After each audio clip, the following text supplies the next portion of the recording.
కథాభిమానులందరికీ నమస్కారం అండి. నేను డాక్టర్ శ్రీమతి కొఠారి వాణి చలపతిరావుని. ఈ ఆదివారం రోజు మీకోసం ప్రత్యేకంగా లైఫ్ ఈజ్ సో ఈజీ అనే ఒక ఆలోచనాత్మకమైన సందేశాత్మకమైన కథను వినిపించబోతున్నాను. నేను కథావాణి కోసమే రీసెంట్గా రచించి మీకు వినిపిస్తున్న ఈ కథ పేరు మరోసారి లైఫ్ ఈజ్ సో ఈజీ. ఇంకేమాత్రం ఆలస్యం చేయకుండా వెంటనే కథలోకి ప్రవేశిద్దాం. సెల్ ఫోన్లో ఒక పాత సినిమా మెలోడీ సాంగ్ పెట్టుకొని వింటూ అరమోడుపు కళ్ళతో అందులోని భావాన్ని మంద్రస్వరంతో వినిపిస్తున్న ఆ బాణిని ఎంజాయ్ చేస్తోంది Mounika. Comfortable cotton loose top bottom వేసుకొని జుట్టును పైకి మడిచి క్లిప్ పెట్టుకుంది. చెవులకు చిన్న ఒక్క ముత్యపు స్టడ్స్ ఉన్నాయి. పాట మాధుర్యాన్ని పరవశించి వింటున్న మౌనికకు పక్కరంగులో నుంచి మోనీ అన్న అక్క జ్యోతిక పిలుపు వినిపించింది. దాంతో చటుక్కన లేచి ఏంటక్కా అంటూ అటు వెళ్ళింది. అప్పుడు జ్యోతిక డ్రెస్సింగ్ టేబుల్ ముందుండే చిన్న కుషన్ సీటు స్టూల్ మీద కూర్చొని విరబోసుకున్న జుట్టును కొంచెం ముందుకు మరికొంచెం ఒక పక్కకు వేసుకొని దేనికోసమో వెతుకుతూ కనిపించింది. మౌనికను చూడగానే ఇలా రావే, ఇదిగో ఇక్కడ ఒక తెల్ల వెంట్రుక ఉంది, దాని పీకు. ఇప్పటికీ 3 పీకాను కానీ ఇది చేతికి దొరకటం లేదు అంది.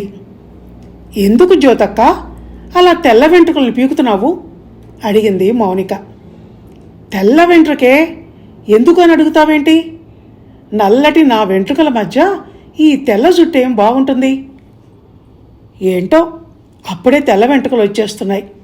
అవి కంటపడగానే నాలో ముసల్తనం వచ్చేస్తోందన్న ఫీలింగ్ వచ్చేస్తుంది అంది దిగులుగా ముఖం పెట్టి జ్యోతిక. అది చూసి వచ్చే నవ్వును ఆపుకుంటూ ఇదో సమస్య అక్క అంది మౌనిక. నీకొస్తే అప్పుడు తెలుస్తుంది ఆ బాధ ఎలా ఉంటుందో. ఏదో అక్కడొకటి ఇక్కడొకటి అన్నట్టు ఉన్నాయి గనక పీకుతున్నాను. ఇంకా ఎక్కువైతే డై వేయాల్సి వస్తుంది, అదో పని అంటూ విసుక్కుంటున్న అక్కను చూసి దానికే అంత దిగులెందుకక్క, నువ్వు మరీ ఏజ్ కాన్షియస్ అవుతావు, బ్యూటీ కాన్షియస్ కూడా అంది తెల్ల వెంట్రుక పీకుతూ.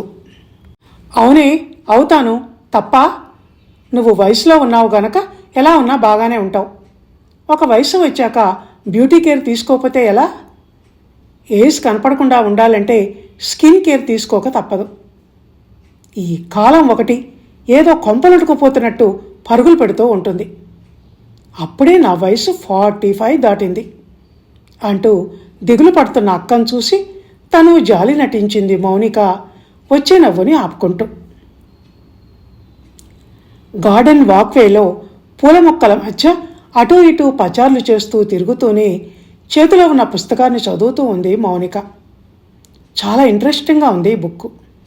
మౌనికకు జీవితాన్ని గురించి చెప్పే పుస్తకాలన్నా మనసును గురించి చెప్పే సైకలాజికల్ బుక్స్ అన్నా చాలా ఇష్టం. అవి ఇంగ్లీష్లో ఉన్నా తెలుగులో ఉన్నా కథ రూపంలో ఉన్నా ఆర్టికల్ రూపంలో ఉన్నా వదిలిపెట్టకుండా చదువుతుంది. జ్యోతికకు మాత్రం చెల్లి మౌనిక అస్తమానం అలా చేతిలో బుక్ పట్టుకొని మాటా పలుకు లేకుండా మునిలా కూర్చోవటం చిరాకు పుట్టిస్తూ ఉంటుంది. తనతో షాపింగ్లకు సినిమాలకు షోలకు రావాలని కోరుకుంటుంది. తను ఊరి నుంచి వచ్చి ఇక్కడ ఉండే ఆ 10-15 రోజులైనా తనతో కలివిడిగా ఉండకపోవటం కోపాన్ని తెప్పిస్తూ ఉంటుంది. ఎంగేజ్లో ఉండి దీనికి ఏ ఇంట్రెస్టు లేదు, దేనికన్నా నిర్ణయం అని అనుకుంటుంది. చెల్లెలి కన్నా తను యాక్టివ్గా ఉండటం, ఇద్దరూ పక్కపక్కన నడుస్తుంటే అందరూ తనే చిన్న అని అనుకుంటున్నారు అన్న భావన జ్యోతికకు ఆనందాన్ని గర్వాన్ని కలిగిస్తుంటాయి. నడుస్తూనే పుస్తకం చదువుతున్న చెల్లెల్ని ఉద్దేశించి ఏంటే ఆ చదువు, మరీ ఇంత పుస్తకాల పురుగువేంటి నువ్వు? ఈ అలవాటు మానుకోకుంటే హిట్ కొట్టి చంపేస్తాను నీ బుర్రలోని ఆ పురుగుని. అవును, నేను షాపింగ్కి వెళ్తున్నాను, పిన్ని కూతురి పెళ్ళి దగ్గరికి వస్తోందిగా, కొంచెం ఫ్యాన్సీ జ్యువెలరీ కొనుక్కోవాలి, నువ్వు రాకూడదు అని అడిగింది జ్యోతిక. అబ్బా, నాకు వాటి సెలక్షన్ తెలియదక్కా నాకు షాపింగ్ అంటే బోర్, నువ్వు వెళ్ళి రారాదు అని మౌనిక అనగానే సరే అయితే అంటూ చటుక్కున వెనక్కు తిరిగి ముందుకు అడుగులు వేసింది మౌనిక. ఇదేం పిల్లో, ఏ సరదా లేదు, ఏ ఫ్యాషన్లు తెలియవు అని గొణుక్కుంటూ. పుస్తకం చదువుతున్న మౌనిక దృష్టి ఉన్నట్టుండి ఆ పేజీ మీద నుంచి ఒక చెట్టు కొమ్మ మీద వాలిన రంగురంగుల సీతాకోక చిలక మీద వాలింది. అంతే, పుస్తకం ముడిచి ఒక చేతిలో పట్టుకొని మరో చేత్తో మెల్లిగా, కోకమ్మ ఎంత అందంగా ఉన్నావే, నీ చీర చాలా బాగుంది, ఓసారి ఇస్తావా, మా జ్యోతక్కకిస్తా, తనకు చీరలు పిచ్చికరా, సంతోషపడుతుంది పాపం అంటూ దాన్ని పట్టుకోబోయింది. దానికి ఎలా తెలిసిందో గాని ఉన్నట్టుండి ఎగిరిపోయింది. దాని వెంటబడి తను పరిగెత్తింది మౌనిక. కానీ అది దొరకలేదు. అబ్బా, కొంచెంలో తప్పిపోయింది అని అనుకుంటూ ఉండగా పచ్చటి చెట్ల ఆకుల మధ్య ఓ పున్నాగ చెట్టు కింద ఉన్న సిమెంట్ బెంచి మీద ఎవరో కూర్చొని ఉన్నట్టు తెల్ల చొక్కా కనపడుతుండటంతో ఎవరబ్బా అనుకుంటూ అటు వెళ్ళింది మౌనిక. ఆశ్చర్యపోయింది. అన్నయ్య, ఏంటిక్కడ ఇలా ఒంటరిగా కూర్చున్నావు? కళ్ళలో ఆ నీళ్ళేంటి? ఏం జరిగింది అని అడిగింది మౌనిక తన అన్న అర్జున్ని ఉద్దేశించి. అనుకోకుండా అక్కడికి వచ్చిన చెల్లిని చూసి కంగారు పడుతూ కళ్ళనీళ్ళు షర్టు స్లీవ్కి తుడుచుకుంటూ, ఏం లేదే, నువ్వెళ్ళు అన్నాడు అర్జున్. ఏం లేకపోవటం ఏంటి? ఏం లేందే పొట్టిగానే ఏడుస్తారు ఎవరన్నా? చెప్పకపోతే నా మీద ఒట్టే, నీ బాధ ఏంటో నాకు షేర్ చేయాల్సిందే అంది మౌనిక అక్కడ కూర్చొని అన్న భుజం మీద చెయ్యేస్తూ. దాంతో గొంతు విప్పాడు అర్జున్. మౌని, ఏం చెప్పనే, నా గుండె మండిపోతోంది. 2 ఏళ్లుగా నాతో స్నేహం చేస్తూ నిన్ను ప్రేమిస్తున్నాను, ఐ లవ్ యూ అర్జున్, నువ్వు లేకుంటే నేను బతకలేను అంటూ నాతో క్లోజ్ బాండింగ్స్ పెట్టుకొని నాతో సినిమాలకు షికార్లకు తిరిగిన నా గర్ల్ ఫ్రెండ్ నీతూ ఈరోజు మా క్లాస్మేట్ మరో ఫ్రెండ్తో క్లోజ్గా ఉంటూ కనిపించింది. అది చూసి నేను తట్టుకోలేకపోయాను.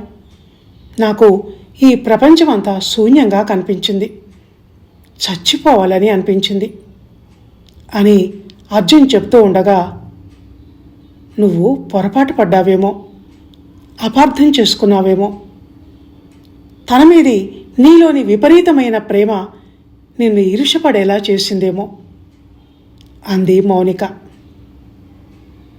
లేదు మౌని, నేను అలాగే అనుకొని తనని అడిగాను. తనేం చెప్పిందో తెలుసా? అవును అర్జున్, వినోద్ నీకన్నా అందగాడు, ఇతన్ని మ్యారేజ్ చేసుకుంటే నాకు చాలా లగ్జరీస్ లైఫ్ ఇచ్చి నీకన్నా ఎక్కువగా నన్ను బాగా చూసుకోగలడన్న నమ్మకం ఏర్పడింది. మా ఇద్దరికి ఒకరి మీద ఒకరికి ఇష్టం, లవ్ ఏర్పడ్డాయి. ఇందులో తప్పే ఉంది? అలాగే నువ్వు నాకు నచ్చినంత కాలం నచ్చావు. వినోద్తో లవ్లో పడ్డాక నా మనసు మారిపోయింది, అందుకే నీకు బ్రేకప్ చెప్తున్నాను. ఇందులో తప్పే ఉంది? ప్రాక్టికల్గా ఉండాలి మనం అని ఏమాత్రం సంకోచం బిడియం లేకుండా తెగేసి చెప్పింది. కానీ మౌని, నా మనసు మాత్రం తననే కోరుకుంటోంది. తను లేని ఈ లైఫ్ వేస్ట్ అనిపిస్తోంది అన్నాడు అర్జున్ దోసిట్లో ముఖం కప్పుకొని వచ్చే దుఃఖాన్ని ఆపుకునే ప్రయత్నం చేస్తూ. దాంతో మౌనిక, దీన్నే తెలివి తక్కువతనం అంటారు, దీన్నే బ్రతకటం చాతకానితనం అంటారు అంది ఠక్కన. చటుక్కున తలెత్తి చూశాడు అర్జున్. లవ్ అంటే అది 2 మనసులకు సంబంధించింది. ఒక మనసు నిన్ను కాదని వెళ్ళిపోతున్నప్పుడు నువ్వు ఇంకా తన కోసం పాకులాడటంలో అర్థం ఉందా? తను చూడు ఎంత ఈజీగా నీకు బ్రేకప్ చెప్పిందో. తనకు లేని బంధాలు, ప్రేమలు నీకెందుకు? గుండెల్లో నుంచి పొంగుకొని వచ్చేది ప్రేమబంధం, కానీ బ్రతిమిలాడుకొని బలవంతాన నీ దగ్గర ఉంచుకోవాలనుకున్నది అది బంధమా? ప్రేమ విషయంలో సీరియస్నెస్ లేని ఈ మనిషి ఇదే పని రేపు పెళ్ళయ్యాక చెయ్యదని గ్యారంటీ ఏంటి? ఒకసారి మనిషి మనసు అసలు రంగు తెలిసాక ఇక దాన్ని టేక్ ఇట్ ఈజీ అన్నట్టు తీసుకోవాలి, కానీ దానికోసమే వెంపర్లాడకూడదు. అన్నయ్య, జీవితం అన్న తర్వాత ఇలాంటి ఎదురు దెబ్బలు తగులుతుంటాయి. దెబ్బ తగిలినప్పుడల్లా ఆ బాధ కన్నా చావేనయ్యం అని అనుకుంటే అలా జీవితంలో ఎన్నిసార్లను చేస్తాం? నీ వైపు నుంచి తప్పు జరగనప్పుడు నువ్వెందుకు అంతగా బాధపడటం? విలువలు తెలియని ఆ మనిషి ఇన్నేళ్ళు నీ మనస్సుతో ఆటలాడుకున్నందుకు తను బాధపడాలి, కానీ బాగా ఆలోచించు. ఉన్న జీవితం అంతా ముందే ఉంది. ఒక సమస్య వచ్చి ఒక దారి తలుపు మూసుకుని పోయినప్పుడు మరేదో కొత్త దారి తలుపు తెరుచుకోబోతోందని అనుకొని ఊరట పొందాలి, కానీ ఆ మూసిన తలుపుకే తల బద్దలు కొట్టుకుంటూ ఏడుస్తావా? అంది మౌనిక. మౌనంగా ఉన్న అన్నను ఉద్దేశించి మళ్ళీ తనే అంది, నీ జీవితంలో ఈ స్త్రీ కాదు, మరెవరో స్త్రీ రానుంది. తన వల్ల నీ జీవితం చాలా సుఖంగా సంతోషంగా గడవబోతున్నది. అందుకే ఇలా జరిగింది అనుకో. ఈ సమస్య తాత్కాలికం. చచ్చిపోవాలని నీకు అనిపించటం క్షణికం. ఈ ఒక్క క్షణాన్ని సరిగా ట్యాకిల్ చేయగలిగావంటే ఇక ముందున్నదంతా బంగారు భవిష్యత్తే. రేపు నీ జీవితంలోకి ఓ ప్రేమైక హృదయం ఉన్న స్త్రీ భార్యగా వచ్చిందంటే అప్పుడు ఈ గతం నీకు ఒక దూది పింజలా అనిపిస్తుంది. అప్పుడు చనిపోకుండా ఉండి ఎంత మంచి పని చేశాను, అలా చెయ్యబట్టే కదా ఇప్పుడు ఈ అద్భుతమైన జీవితం అని నీకే అనిపిస్తుంది అని నవ్వుతూ, అన్నయ్య, ఆ రోజు నన్ను నా ఈ మాటల్ని కూడా నువ్వు గుర్తు చేసుకుంటావు చూడు అంటూ లేచి నిల్చొని, అన్నా, ఇంతకన్నా ఎక్కువ నేనేం చెప్పను. నీ జీవితం నీ ఇష్టం, నువ్వే ఆలోచించుకో. నీకు ఎలా మంచిదనిపిస్తే అలా చెయ్యి. కానీ చావు ఏ సమస్యకు పరిష్కారం కాదు అని గుర్తుంచుకో. జీవితం సమస్యల పేరుతో మనకు పరీక్షలు పెట్టేది మనం ఇంకా రాటు తేలాలని, కానీ ఫెయిల్యూర్స్కు కుంచుకుపోతూ మళ్ళీ చేయాల్సిన ప్రయత్నాలు విరమించుకొని చేతులు ముడుచుకొని కూర్చోవటానికి కాదు. ఆలోచించుకో అని చెప్పి అక్కడి నుంచి వదిలికి వచ్చేసింది మౌనిక. ఆ పరిస్థితిలో ఆ సమయంలో అన్న అర్జున్ని అలా ఒంటరిగా వదిలేయటమే మంచిదని అనిపించింది మౌనికకు. లోపలికి వస్తున్న మౌనికకి, మౌని, ఒకసారి ఇలా రావే అంటూ జ్యోతిక రూమ్లో నుంచి పిలుపు వినిపించింది.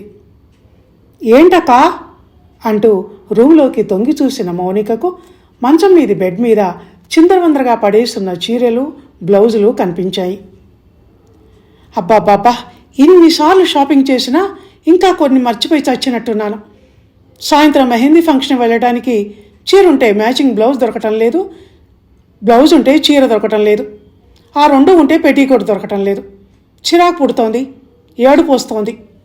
నలుగురిలోకి వెళ్తున్నప్పుడు డ్రెస్సింగ్ సరిగ్గా లేకపోతే అంతా నవ్వుతారు అంది మొహం కోపంగా పెట్టి చేతులు విసురుగా అటూ ఇటూ ఊపుతూ కాళ్లతో కథం తొక్కుతూ జ్యోతిక. ఆ గది వాలకం, అక్క ఆ యాక్షను చూస్తుంటే నవ్వాగలేదు మౌనికకు. ప్రతిదానికి ఎందుకక్క అంత టెన్షన్ పడిపోతావు? చిన్న విషయానికి కూడా ఏడుపు చావులు అంటూ ఆ మాటలేంటి? ప్రశాంతంగా ఉండలేవా? అందరూ మననే చూసి మన గురించే మాట్లాడుకుంటారు అన్నది నీ భ్రమ, నీ కాన్షియస్నెస్. ఎవరికి మనల్ని చూసే టైము, ఇంట్రెస్టు ఉండవు అంది అక్క పడుతున్న హైరాణ కాస్త తగ్గించాలన్న ఉద్దేశంతో. కానీ అసలే చిరాకుగా ఉన్న జ్యోతికకు మౌనిక మాటలు మరింత మండించాయి. నువ్వు నాకు లెక్చర్లు ఇవ్వకే, అసలే నాకు చిరాకు పుడుతుంటేను అని అక్క అనటంతో ఓపికగా చీరలన్నీ చూసి ఏ చీర కట్టుకోవాలో, ఏ డిజైనర్ బ్లౌజ్ వేసుకోవాలో సెలెక్ట్ చేసి చెప్పింది మౌనిక. ఇది బాగుంటుందంటావా? ఎవరన్నా ఏమన్నా కామెంట్ చేశారంటే ఇంటికి వచ్చాక నీ పని చెప్తా ఎంతకు నువ్వేం కట్టుకుంటున్నావు? ఐఎమ్ నాట్ పర్టికులర్ అక్క. వెళ్ళే టైంకి ఏది ఎదురుగా కనిపిస్తే, ఏది నా చేతికి వస్తే అది కట్టుకుంటా. దేనికది అన్నీ బాగానే ఉంటాయి. అదీ కాక అంతమంది వస్తున్న ఫంక్షన్ ప్లేస్ అంటే అందులో స్పెషల్గా తయారై వచ్చే నీలాంటి వాళ్ళు, ఎలాగోలా అన్నట్టు తయారై వచ్చే నాలాంటి వాళ్ళు ఉంటారు అని మౌనిక అనగానే, అది కాదులే, నేను ఎలా ఉన్నా బాగానే ఉంటాను అన్నది నీ మాటలకు అర్థం. ఉంటావు సరే కానీ పెళ్ళి కావలసిన పిల్లవు. అమ్మ నీకు సంబంధాలు వెతకలేక అవస్థ పడుతోంది. అందుకని చక్కగా తయారైరా. ఏ అబ్బాయి కన్నైనా పడేలా. అమ్మాయిల పెళ్ళిళ్ళు కుదరటానికి పెళ్లి మంటపాలే ఎక్కువ శాతం వేదికలు అవుతుంటాయి అంది జ్యోతిక చెల్లికి సలహా ఇస్తూ. అక్క మాటలకు చిరునవ్వు నవ్వుతూ, అంటే పెళ్ళికి కొలబద్ద ఇక అందమైన అక్క? ఆ లెక్కన అందంగా లేని అమ్మాయిల మాట ఏంటి? వాళ్లకు పెళ్ళిళ్ళు అవ్వద్దా? వివాహ జీవితాలు వాళ్ళకి నిషేధమా? ప్రేమ, పెళ్ళి ఇవి జరగవలసింది ఆర్భాటాల అందచందాలు, అట్రాక్ట్ చేసే ఫ్యాషన్సు వీటిని బట్టి కాదు, మనసులు కలవటాన్ని బట్టి. అలాంటి వాళ్ళు ఒకరికొకరు ఎదురు పడాలే కానీ అప్పుడది సో సింపుల్ అన్నట్టు జరిగిపోతుంది అంది మౌనిక విషయాన్ని తేలిక చేసి పడేసి అక్కడి నుంచి లేచి వెళ్ళిపోతూ. అలా లోపలికెళ్ళిన మౌనికకు అమ్మ ఏం చేస్తుందో చూడాలని అనిపించి వంటింట్లోకి వెళ్ళి అక్కడ ఆమె లేకపోయేసరికి తన రూంలోకి వెళ్ళింది. తెరిచి ఉన్న చెక్క అలమారా దగ్గర అటువైపు నిల్చొని ఉన్న తల్లి దగ్గరికి వెళ్ళి అమ్మా అంటూ ఆమె నడుము చుట్టూ చెయ్యి వేసి భుజం మీద తన తల పెట్టి చూసింది.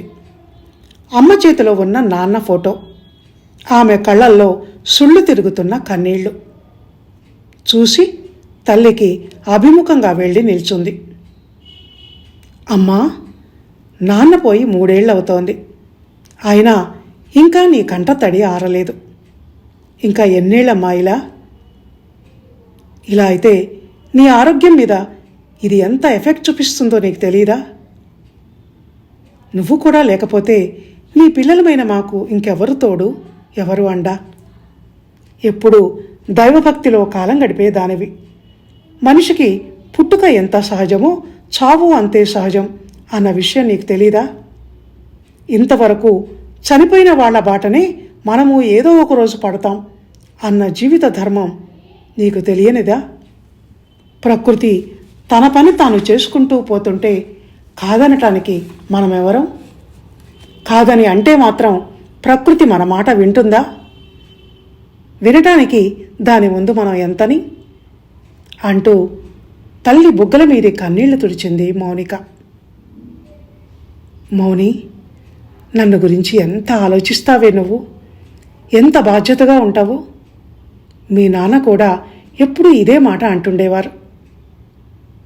అర్జున్కి వాడి గొడవేదో వాడిది, ఇంటి విషయాలు పట్టవు.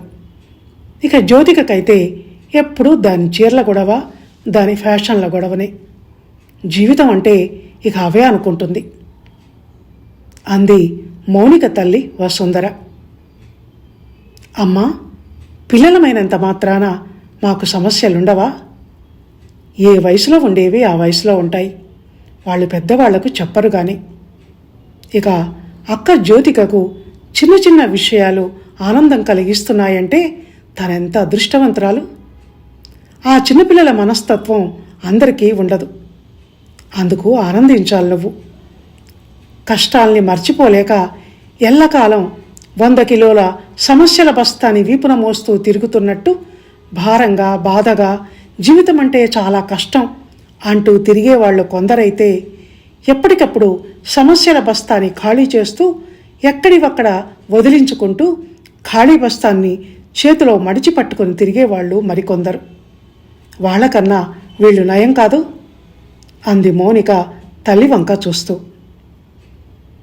వసుంధర చిరునవ్వుతో కూతుర్ని దగ్గరికి తీసుకుంటూ, నువ్వు భలేగా చెప్తావే ఏది చెప్పినా. మౌని, నీ మాటలు వింటుంటే మనసు భారమంతా దిగిపోయినట్టుగా అనిపిస్తుంది అంది. మళ్ళీ కాసేపు ఆగి, రేపు నువ్వు పెళ్లి చేసుకుని మీ ఆయనతో కలిసి దూరంగా వెళ్ళిపోతే నన్ను ఇలా సాంత్వనపరిచేవాళ్ళు ఎవరుంటారు? నిన్ను చూస్తుంటే నా కూతురులా అనిపించదు, ఓ స్నేహితురాల్లా అనిపిస్తుంది అంది కూతురి తలను తన 2 చేతులతో పట్టుకొని ముందుకు వంచి నుదుటిన ముద్దు పెట్టుకుంటూ. ఆ చర్యతో తను తల్లిని తన 2 చేతులతో చుట్టేసి ఆమె గుండెల్లో ఒదిగిపోయింది మౌనిక.